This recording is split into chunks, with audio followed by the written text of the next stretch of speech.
Siberia in the late 19th century. A boy is born in 1869 in the village of Pokrovskoye on the Tura River. His name is Grigori, son of peasant farmers. The road through the village is mud in spring and iron in winter. He learns hard seasons early, he tends horses, he watches men drink and fight and pray. The local church is the one steady place, a wooden room with icons dim in lamplight. Stories say the boy sees what others cannot. Some call it a gift. Others call it trouble. He marries young. Her name is Praskovia. They build a small home. Children arrive. A son dies. Grief carves a line in him that never quite fades. A restless turn comes in his 20s. A theft accusation. Shame. A fear that he is spoiling under drink and idle talk. He walks away from the village road and follows the pilgrim paths east and south. Monasteries take him in. Forests and fields pass under his feet. He meets holy men and fraudulent men and learns to tell them apart by what lingers after their words. He does not take vows. He learns prayer from the gut and the ground. He eats little. He stands through long nights. He speaks to God with a blunt tongue and an open stare. People begin to bring him troubles. He listens. He says a few words. Some say they sleep for the first time in months. Some say pain lifts. A name grows around him. Stranik, Wanderer, Starets, Elder. The titles sit oddly on a peasant frame. By 1903 he is in Saint Petersburg, the capital that pretends to be a European city built on Russian marsh. He steps into drawing rooms where icons hang next to French furniture. Society ladies host salons where priests and poets and bored aristocrats talk about soul and fate and reform. Rasputin does not fit the furniture. He smells of road dust and candles. But when he speaks, the room leans in. He says little and listens long. He fasts and then eats like a farmhand. He prays and then laughs like a man who remembers the barn.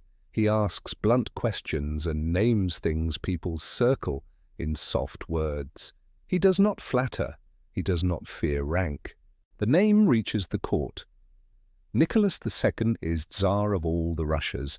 His wife Alexandra is a German princess by blood and a Russian mother by will. They are devout and tired and alone in rooms full of gold.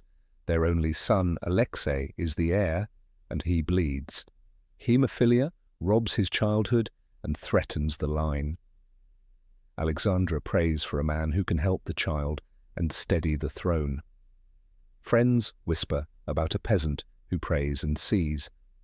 In 1905 or 1906, depending on the telling, Rasputin crosses the palace threshold. He stands before the Empress with eyes that hold and do not blink. He bows like a peasant and speaks like a man in a barn. He prays in a corner by the lamp. The boy's bleeding eases. Alexandra begins to believe.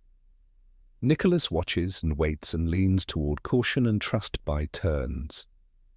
The circle widens. Clergy argue over him.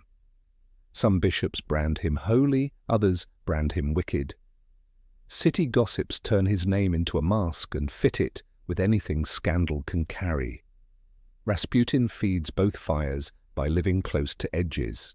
He preaches repentance and lives with appetites that do not fit altar rails. He tells women to confess and then dances close. He loves food, vodka, and company. He cries when he talks about God and grins when he talks about human weakness.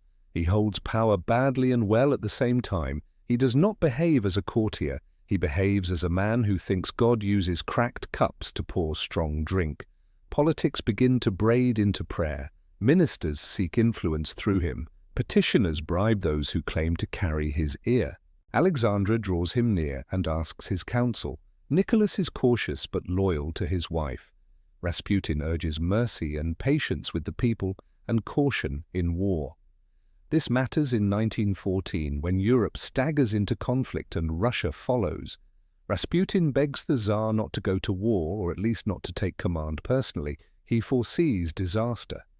Nicholas goes anyway and leaves the Empress to lean even more on Rasputin. The army bleeds in Poland and Galicia. Trains bring wounded men and rumours. Bread lines lengthen, talk in the salons turns sharper, talk in barracks turns grim. Rasputin travels back to Siberia and is stabbed in the stomach by a deranged woman in 1914 outside his house in Pokrovskoye. He nearly dies. He writes to the Tsar from bed, calling the knife a sign that he must not be cast off. He recovers slowly. A scar runs down his torso like a second spine. Pain makes him limp and drink more, but his grip on the court tightens as the war worsens. He pushes for the firing of some ministers and the elevation of others. He raises friends and lowers enemies. He takes money for prayers and spends it like a man who never had any. He gives away sacks of food and then loses a week in a haze. Saint and sinner become labels that fail. He is a man in motion, and the motion is not all clean. The clergy split. The Duma spits his name in speeches. Cheap papers print drawings of the monk in bed with the crown. The Empress burns with anger and faith. The heir's illness anchors the bond that no scandal can shake. When Alexei bleeds, Rasputin is called. He prays in a small room and the child settles. He sends telegrams from far away and the child calms. Some blame coincidence. Some credit a soft voice that slows a frantic mother. Some suspect he told doctors to stop doses of aspirin and blood thinners that made matters worse. The why matters less than the outcome. When the boy improves, the mother believes again. When the mother believes, her husband bends. Rasputin's voice carries into state matters. He says no to harsh crackdowns. He says yes to the people's needs in winter. He says avoid war with this neighbor and that one. He speaks soft on peasants and hard on proud men in uniforms. Every word makes more enemies. By 1916, Russia is a boil under a thin crust. Bread is scarce. Prices rise. Soldiers write home that officers drink in warm rooms while men freeze. The Duma attacks the court in speeches that are copied and passed hand to hand. The nobility fears collapse and looks for a sacrifice. If Rasputin falls, perhaps the anger will cool. If the Empress loses her peasant star, perhaps the court can right itself. Plots multiply in echoing halls. A prince named Felix Yusupov, idle and rich and hungry for a legend, meets a young politician named Vladimir Purishkevich. They pull in Grand Duke Dmitri, the Tsar's cousin. They whisper that Russia will be saved if the Starets dies. The winter night chosen for the deed is late December 1916 by the old calendar. Snow holds Saint Petersburg in a hard white grip. Yusupov invites Rasputin to his palace on the Moika River under the pretext of meeting his wife. The hour is late. Rasputin arrives in a fur coat, half amused and half wary. He walks down to a basement room lit with soft lamps and covered in heavy curtains. A gramophone croons a French song. Cakes sit on a silver tray, and wine glows in a crystal glass. The conspirators claim the cakes and wine are poisoned with cyanide. Later accounts fight over this detail. What is certain is that Rasputin eats and drinks and talks, and the poison does not do its work. Yusupov grows nervous. He goes upstairs. He comes down with a pistol. He asks a small favor and positions Rasputin near a crucifix and an icon. He fires at close range into the body. The monk falls. He lies still. The prince shakes. They leave the room and pour a drink. They gather themselves. Yusupov returns to look at the corpse. He leans close and the eyes open. Rasputin moves with animal force. He claws at the prince, stands, sways, and lurches up the stairs. He staggers into the courtyard, a dark shape in falling snow. He leaves a trail of blood on stone. Purishkevich runs after him and fires into the back. Rasputin collapses but still tries to crawl. Another shot finds his head. The body goes quiet. The prince and the politician wrap the corpse in cloth, Bind it with cords and drag it across ice toward a hole in the frozen Neva. The water receives the bundle. The river closes. The city holds its breath. In days, the body is found downstream, ice stiff on skin. Myths bloom even while doctors cut. Some say water sits in the lungs as if he drowned after the bullets. Others say the shots alone killed him. The truth lies under winter light in a quiet room and the noise of a country that needs a ghost. News races through the capital. The Empress wails. The Tsar is at the front with his army and hears late. The Duma cheers in private and mourns in public. The city prince whispers as fact. The killers are exiled. The court tries to pretend steadiness while the floor under the empire cracks. In March 1917, the cracks open. Bread lines turn into crowds. Crowds turn into strikes. Soldiers go over to the people. The Tsar abdicates in a train, stopped in a snowbound siding. The dynasty ends with a signature. A temporary government rises on weak legs. The Bolsheviks wait in doorways like men with knives under coats. Rasputin is gone, but the storm he walked in breaks over the palace all the same. The man in death becomes bigger than the man in life.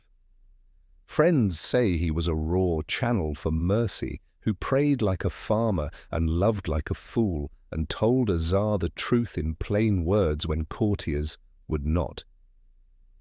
Enemies say he was a drunk and a lecher who ruined a country with whispers in a sick boy's room.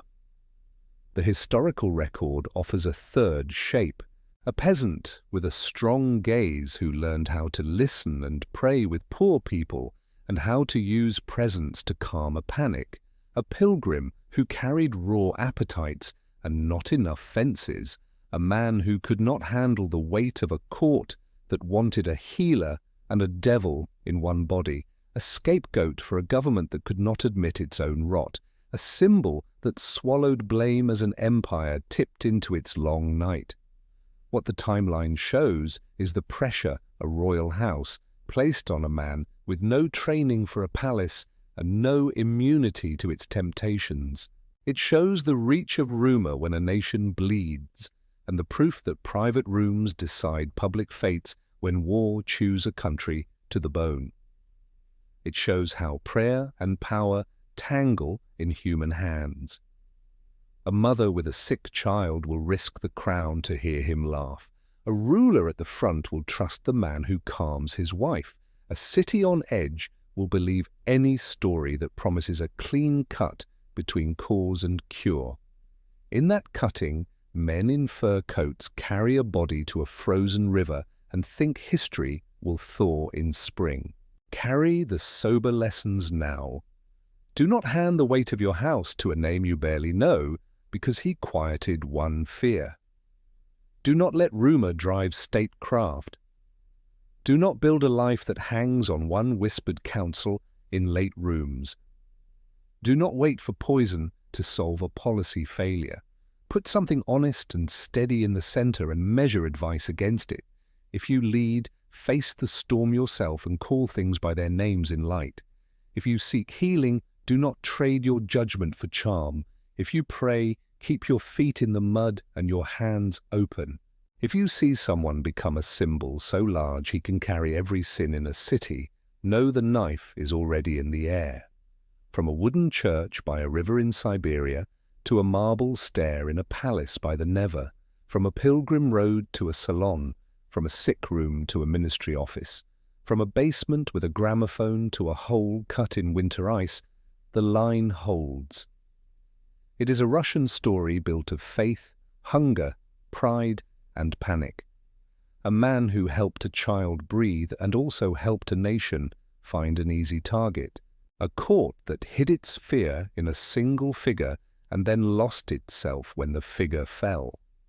A death told and retold in a dozen versions because it feels like a parable and a warning. The last shadow in the Winter Palace slid into the river, and the river carried him away. The winter did not end.